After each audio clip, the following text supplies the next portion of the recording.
Hello mga ka-fasting! So for today's video ay may papakita po ko ulit ng isa pang menu. Ito naman ang beef stir fry. So yan po ay ang marinated beef na hindi ko na po naipakita kung paano ko marinate, pero nakalagay naman po dyan yung mga lista. So kailangan din po natin ng onion, garlic, and yung lara or bell pepper. Then, ang gagawin lang po natin dyan sa beef ay i-stir fry natin siya hanggang sa maging tender yung kanyang laman.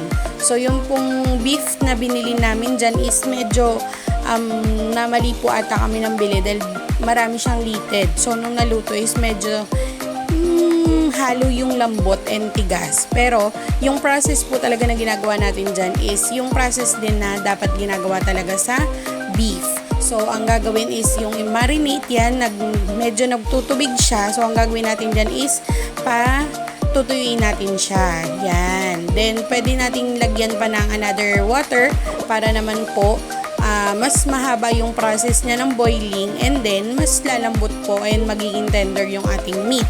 Kasama na po lahat yan, no? Yung marination, yung garlic, nandyan na po lahat yon. So, yan, ganyan. Iko-cover lang natin hanggang mag-boil lang siya na mag-boil and matuyuan ng konti yung kanyang sabaw. Ganyan. So, introduce ko lang po ulit ang aming kalandelangis. Please, pakipanood po sa aking YouTube channel. So, yan. O, diba? So, yan. Boil lang. Then, halo-halo lang. Huwag nating tatantanan ng halo. Kasi po, dito sa aming kalandelangis, medyo mataas po yung yung pressure niya. So, kailangan po is bantay sarado rin natin pag lalo na yung madaling masunog. So, yan. O, diba? Medyo naawasan na yung sabaw niya.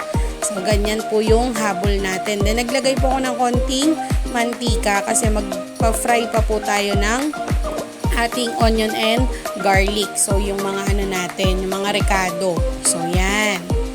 Lagay na yung onion and garlic and then next naman yung ating bell pepper.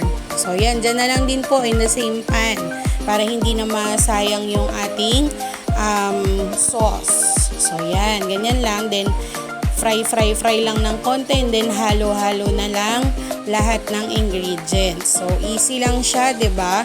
Easy way to cook and easy way to prepare. Medyo mahirap lang po kasi yung ating mga baka ay kailangan super nipis para talagang masarap and nanunuot yung lasa ng ating ulam. So, yun lang. Bye-bye!